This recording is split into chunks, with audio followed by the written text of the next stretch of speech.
Bonsoir. Après le drame d'Arras qui a coûté la vie à un professeur de lettres, les établissements scolaires redoublent de vigilance. Pour assurer la sécurité de leurs élèves, l'État s'est d'ailleurs engagé à surveiller les écoles, les collèges et les lycées. David Bailly et Stéphane Matuchet. 12 h, c'est la sortie des lycéens ce matin à Nancy. Les jeunes ont l'air détendus, mais les proviseurs nous demandent de partir immédiatement.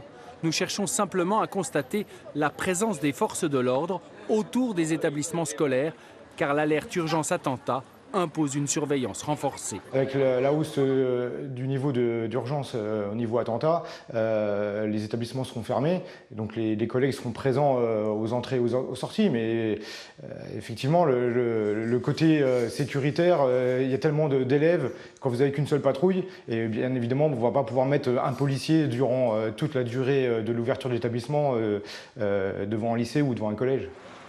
Pour tenter d'améliorer la sécurité des établissements scolaires, certains ont misé sur des caméras de vidéosurveillance, d'autres ont des tourniquets d'entrée sophistiqués, mais actuellement, aucun système n'est infaillible.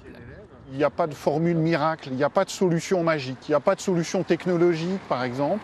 Je rappelle aussi qu'il n'y a pas de personnel de sécurité à demeure dans les établissements. Nos collègues AED, nos collègues CPE ne sont pas des personnels de sécurité, ce sont des personnels d'éducation.